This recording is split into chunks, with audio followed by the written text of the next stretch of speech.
Atos capítulo 5.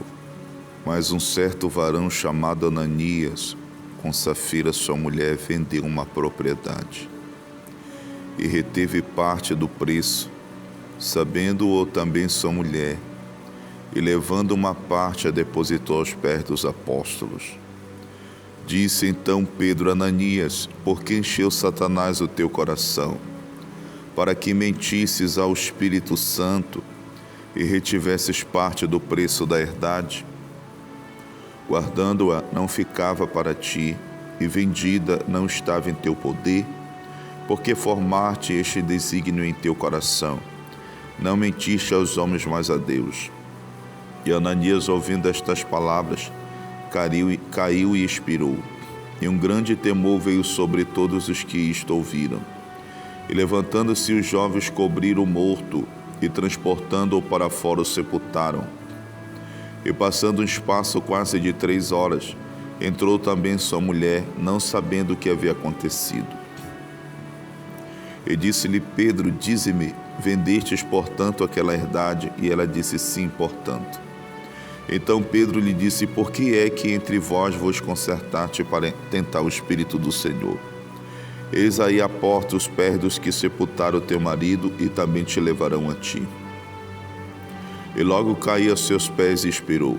E entrando os jovens, acharam-na morta e a sepultaram junto de seu marido. E houve um grande temor em toda a igreja e em todos que ouviram estas coisas. E muitos sinais e prodígios eram feitos entre o povo pelas mãos dos apóstolos. E estavam todos unanimemente no alpendre de Salomão. Quanto aos outros, ninguém ousava juntar-se com eles, mas o povo tinha-os em grande estima. E a multidão dos que criam no Senhor, tanto homens como mulheres, crescia cada vez mais.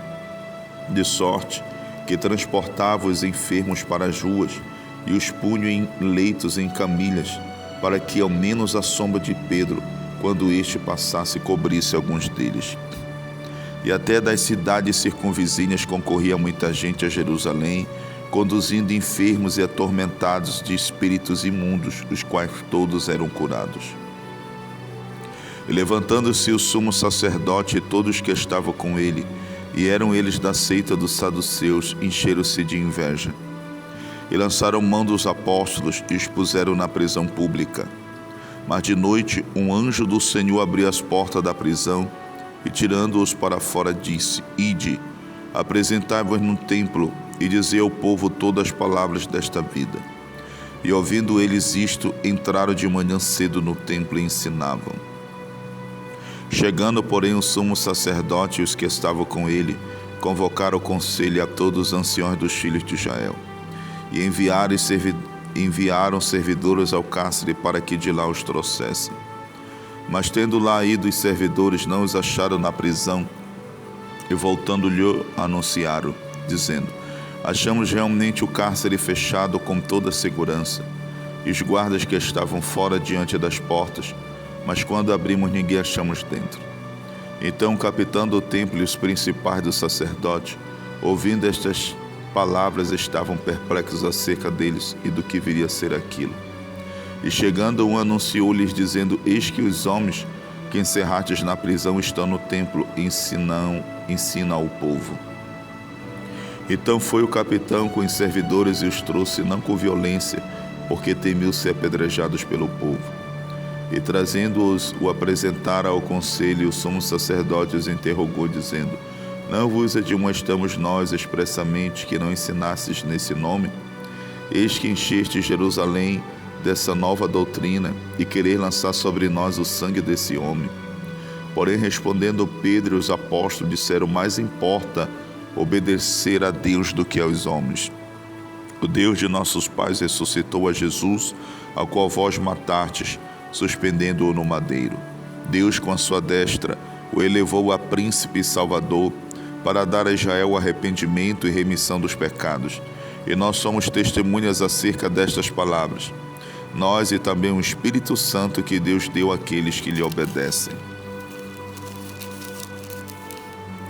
Porém, ouvindo eles isto, se enfureceram e deliberaram matá-los. Mas levantando-se no conselho um certo fariseu chamado Gamaliel, doutor da lei, venerado por todo o povo, mandou que por um pouco levassem para fora os apóstolos. E disse-lhes: varões israelitas, acautelai-vos a respeito do que haver de fazer a estes homens.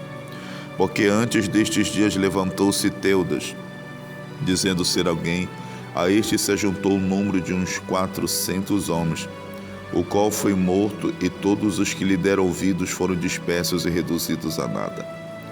Depois deste levantou-se Judas, o galileu, nos dias do alistamento, e levou muito povo após si, mas também este pereceu, e todos que lhe deram ouvidos foram dispersos. E agora digo-vos, dai de mão a estes homens e deixai-os, porque se este conselho ou esta obra é de homem, se desfará. Mas se é de Deus, não podereis desfazê-la, para que não aconteça, serdes também achados combatendo contra Deus. E concordaram com ele, e chamando os apóstolos e tendo-os açoitado, mandaram que não falassem no nome de Jesus, e os deixaram ir. Retiraram-se, pois, da presença do conselho, regozijando-se de terem sido julgados dignos de padecer afronta pelo nome de Jesus. E todos os dias no templo e nas casas não cessavam de ensinar e de anunciar a Jesus Cristo.